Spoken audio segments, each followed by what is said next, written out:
ದೇವಸ್ಥಾನದ ಪಕ್ಕದಲ್ಲಿ ಒಂದು ಸಂಸ್ಕೃತಿ ಒಂದು ಭವನ ಇರಲೇಬೇಕು. ಯಾಕೆಂದರೆ ದೇವಸ್ಥಾನದ ಪಕ್ಕ ಒಂದು ಕಾರ್ಯಕ್ರಮ, ಯಾವುದೇ ಒಂದು ಶುಭ ಕಾರ್ಯಕ್ರಮ ಆಗೋಕ್ಕೆ ಒಂದು ಕಟ್ಟಡ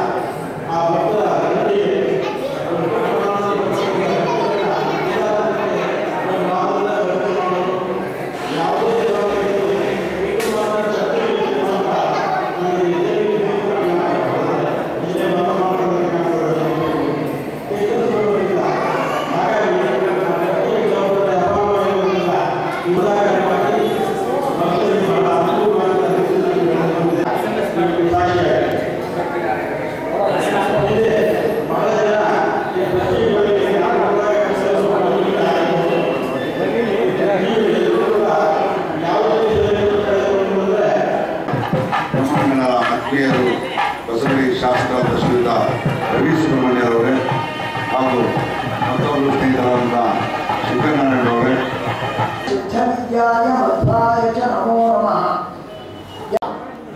84 ಲಕ್ಷ ತರದ ಪ್ರಾಣಿಗಳಿದ್ದಾರೆ, ಬೇರೆ ಬೇರೆ ಬೇರೆ ಜೀವರಾಶಿಗಳು.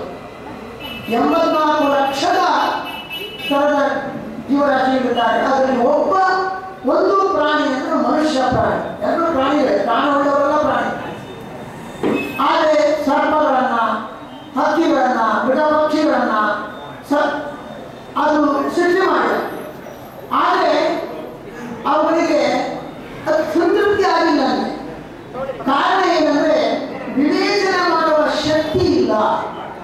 ಸೃಷ್ಟಿ ಮಾಡಿದವರು ಯಾರು, ನಮ್ಮನ್ನು ಪಾಲನೆ ಮಾಡುವವರು ಯಾರು ಅಂತ ಸರ್ಕಾರಕ್ಕೆ ಟ್ಯಾಕ್ಸ್ ಕಟ್ಟಬೇಕು. ಹಾಗೆ ಭಗವಂತನ ಸರ್ಕಾರದಲ್ಲಿ ಎಲ್ಲ ಸೌಲಭ್ಯವನ್ನು ಪಡೆದ ನಾವು ಕೊಡಬೇಕಾದ ಕರ ಯಾವುದು? ನಾನಾ ಜನಸ್ಯ ಶುಶ್ರೂಷ ಕರ್ಮಾಖ್ಯ ಕರ್ಮಂದಿದೆ. ಇದು ಹೇಳ್ತಾ ಇದ್ದಾರೆ. ಒಬ್ಬ ಪರಮಾತ್ಮನ ಜ್ಞಾನಿ ಆಗಬೇಕು, ಭಗವಂತನ ತಿಳ್ಕೊಳ್ಬೇಕು ಎಂಬ ವ್ಯಕ್ತಿಯೂ ಕೂಡ ನಾನಾ ಜನರ ಸಮಾಜದ ಸೇವೆಯನ್ನು ಮಾಡಲೇಬೇಕು. ಇದು ಭಗವಂತನಿಗೆ ನಾವು ಕೊಡುವ ಕಂದಾಯ. ಟ್ಯಾಕ್ಸ್ ಕೊಟ್ಟರೆ ಬಿಟ್ಟು ಬಿಡಿಲ್ಲ, ಕಡ್ಡಾಯವಾಗಿ ಕೊಡಲೇಬೇಕು. ಹಾಗೆ ಭಗವಂತನಿಂದ ನಾವು ಉಪಕೃತರಾಗಿರ್ತಕ್ಕಂಥ ನಾವು ಏನು ಮಾಡಬೇಕು ಅಂದರೆ ಭಗವಂತನ ಸೇವಾ ರೂಪದಲ್ಲಿ, ಆ ಕರ ರೂಪದಲ್ಲಿ ಎಲ್ಲ ಸಮಾಜದ ಸೇವೆಯನ್ನು ಮಾಡಬೇಕೆಂದಾಗಿ ಆಚಾರ್ಯವರು ಸಮಾಜದ ಸೇವೆ ಅನಿವಾರ್ಯ. ಹಾಗಾಗಿ ವಿವಿಧ ಕ್ಷೇತ್ರದಲ್ಲಿ ಇದ್ದವರು ಸಮಾಜಮುಖಿಯಾದಂತಹ ಸೇವೆಯನ್ನು ಮಾಡತಕ್ಕಂತಹದ್ದು ಆದ್ಯ ಕರ್ತವ್ಯವಾಗಿದೆ.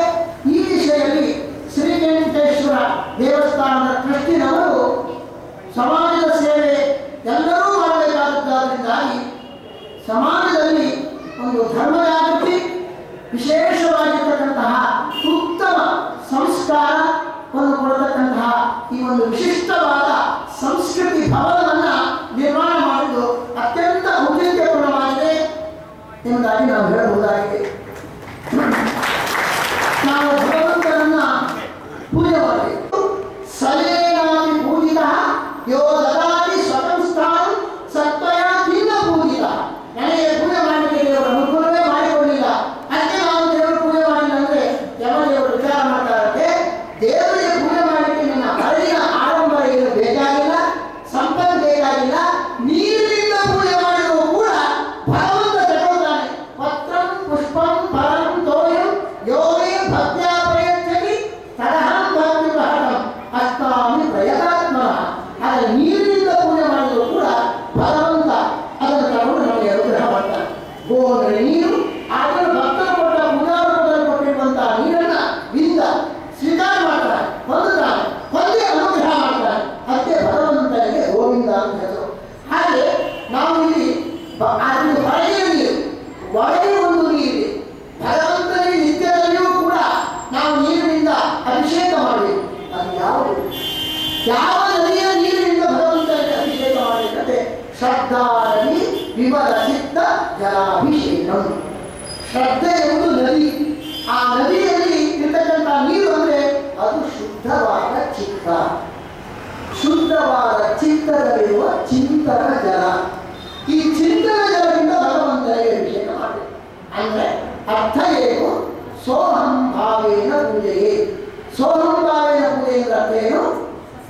ಅರ್ಥ ಏನಂದ್ರೆ ಪ್ರತಿಯೊಬ್ಬ ಜೀವರಾಶಿಗಳು ಇರ್ತಾರೆ, ಅಲ್ಲಿ ಸಾರಭೂತನಾದ ಭಗವಂತ ಇರ್ತಾನೆ. ಆ ಸಾರಭೂತನಾದ ಭಗವಂತ ಬೇರೆ ಬೇರೆ ಜೀವನಲ್ಲಿರುವಂತೆ ನನ್ನಲ್ಲಿಯೂ ಇರ್ತಾರೆ. ಸ್ವ ಸಹ ಅಹಂ. ಅಹಂ ಅಂದ್ರೆ ಅಹೇಯ. ಸಾರಭೂತನಾದ್ರಿಂದಾಗಿ ಆ ಭಗವಂತನ ಬಿಟ್ಟಿರ್ಲಿಕ್ಕೆ ಸಾಧ್ಯವೇ ಇಲ್ಲ. ಕಾಲಭೂತ ವಿಷಯವನ್ನು ಪಾಠ ಮಾಡಿ ಭಕ್ತರ ಮೇಲೆಲ್ಲ ಏನು ದಯಾಮೃತವನ್ನು ಹರಿಸಿದ್ರು. ಪ್ರಜೆಗಳೆಲ್ಲ ಜಗತ್ತೇ ಉಳಿದು ಮಹಾರುದ್ರದೇವರು ಭಯಾನಕವಾದ ಕಾಲಭೂತ ವಿಷಯವನ್ನ ಉಳಿದಾಗ ಅದು ಕಂಠದಲ್ಲಿ ಸಿಕ್ಕಾಕೊಂಡು ಶ್ರೀಕಂಠ.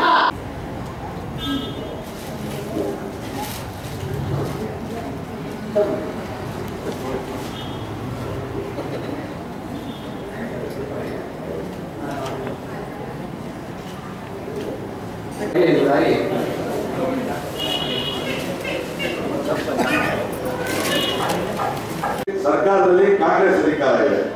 ಅನೇಕರು ಪ್ರಶ್ನೆ ಏನ್ರಿ ಸದ್ಯ ಅವರೇ ಇಲ್ಲಿ ನೋಡಿದ್ರೆ ಬಿಜೆಪಿ, ಅಲ್ಲಿ ನೋಡಿದ್ರೆ ಕಾಂಗ್ರೆಸ್, ಹೇಗೆ ನಿರ್ವಹಿಸ್ತೀರಾ ಅಂತ ಇರ್ಬೋದು. ನಾನು ಸುಮಾರು 15 ವರ್ಷಗಳ ಕಾಲ ವಿರೋಧ ಪಕ್ಷದಲ್ಲಿ ಇದ್ದೆ. ವಿರೋಧ ಪಕ್ಷದಲ್ಲಿ ಇದ್ಕೊಂಡೆ ನಾವು ಬಡಾವಣೆಗಳನ್ನ ಕಾರ್ಯಗಳನ್ನ ಬೆಂಗಳೂರಿಗೆ ಅಭಿವೃದ್ಧಿ ಮಾಡಬೇಕು ಮಾಡ್ಕೊಂಡು ಬರ್ತಾ ಇದ್ವಿ. ಆಗ ಕಾಂಗ್ರೆಸ್ ಮತ್ತು JDS ಅಧಿಕಾರ ಇತ್ತು. ಏನೋ ನಮ್ಮ ಒಂದು ಒಳ್ಳೆಯದರಲ್ಲಿ ಅವ್ರ ಜೊತೆ ಎಲ್ಲ ಹೋಗಿ ಮಾಡ್ಕೊಂಡು ನನಗೆ ಬಡಾವಣೆಗಳು ಇಂಪ್ರೂವ್ ಆಯಿತು. ಅನೇಕ ನಮ್ಮ ಒಂದು ಸೂಚನೆ ಸಲಹೆ ಮೇರೆಗೆ ಬೆಂಗಳೂರನ್ನ ಅಭಿವೃದ್ಧಿ ಪಡಿಸ್ಕೊಂಡ್ವಿ. ಈಗ ಆ ಒಂದು ಜವಾಬ್ದಾರಿ ನನ್ನ ತಲೆ ಮೇಲೆ ಬಂದಿದೆ. ಈಗ ಅಲ್ಲಿ ಮೇಲೆ ಕಾಂಗ್ರೆಸ್ ಪಕ್ಷ, ಕೆಳಗಡೆ ನಾನಿಲ್ಲಿ ಬಿಜೆಪಿಯಿಂದ ಮೇಯರ್. ಇವತ್ತಿನ ದಿವಸ ನೀವೆಲ್ಲ ನಂಬ್ತಿರೋ ಇಲ್ಲ, ಒಂದೇ ಒಂದು ಚುಟ್ಟು 2 ನಿಮಿಷದಲ್ಲಿ ಮಾತು ಮುಗಿಸ್ಕೊಡ್ತೀನಿ. ನಮ್ಮಲ್ಲಿ ಸುಮಾರು 4,500 ಕೋಟಿ ಸಾಲ ನಮ್ಮ ಹೆಗಲ ಮೇಲಿದೆ, ನಗರ ಪಾಲಿಕೆ ಮೇಲೆ. ನಾವು ಕೆಲಸ ಮಾಡಲೇಬೇಕು. ಕೆಲಸ ಮಾಡಿದ್ರೆ ಜನ ಒಪ್ಪಲ್ಲ. ಯಾಕೆಂದ್ರೆ ಜನ ಒಪ್ಪಲ್ಲ ಅಂದ್ರೆ ಯಾವ ರೀತಿ ಇದ್ರೆ ಚುನಾವಣೆಗಳು ಪಡ ಕಲಿಸ್ಬಿಡ್ತಾರೆ. ನಾವು ಕೆಲಸ ಮಾಡಿದ್ರೆ ಚುನಾವಣೆಯಲ್ಲಿ ನಮ್ಗೆ ಕೆಲಸ ಆ ರೀತಿಯ ಒಂದು ಹೆಜ್ಜೆ ಇಟ್ಟು ನಿನ್ನೆ ನಾವೆಲ್ಲ ಓದಿರ್ಬೋದು. ನಿನ್ನೆ ಒಂದು ದೀರ್ಘ ಹೆಜ್ಜೆ ತಗೊಂಡು ಅಂದ್ರೆ ನಗರ ನಾನೇನು ಮೇಯರ್ ಸ್ಥಾನನ ಅಲಂಕರಿಸಿದ ಮೊದಲನೇ ದಿನಾನೇ ಒಂದು ಘೋಷಣೆ ಮಾಡಿದ್ದೆ. ಯಾರೇ ಒಬ್ಬ ಚುನಾಯಿತ ಪ್ರತಿನಿಧಿ, ಕಾರ್ಪೊರೇಟರ್ ಇರ್ಬೋದು, MLA ಇರ್ಬೋದು, ಯಾರೇ ಆಗಲಿ ಆ ಕಡತನ ಕೈಲಿಟ್ಕೊಂಡು ಸೊಂಟದಲ್ಲಿ ಇಟ್ಕೊಂಡು ಅಧಿಕಾರಿಗಳ ಹತ್ರ ಸುತ್ತೊಡೆಯೋದು ಬೇಡ. ಇದಕ್ಕೊಂದು ಸಿಂಗಲ್ ವಿಂಡೋ ಪ್ರೋಗ್ರಾಮ್ ಮಾಡ್ತೀನಿ.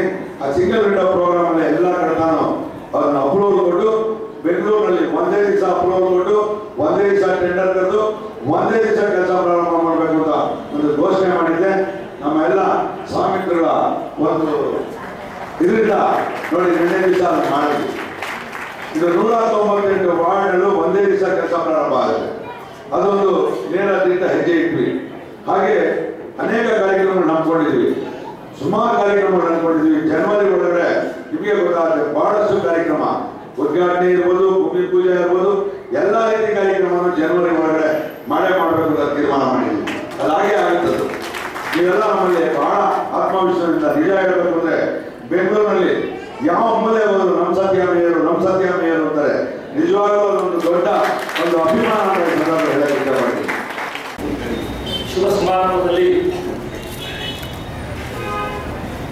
ಸಾಂಸ್ಕೃತಿಕ ಭವನವನ್ನು ಉದ್ಘಾಟನೆ ಮಾಡಿಕೊಟ್ಟು ನಮ್ಮೆಲ್ಲರನ್ನ ಆಶೀರ್ವದಿಸಿ ತೆರಳಿದಂತಹ ಪೂಜ್ಯ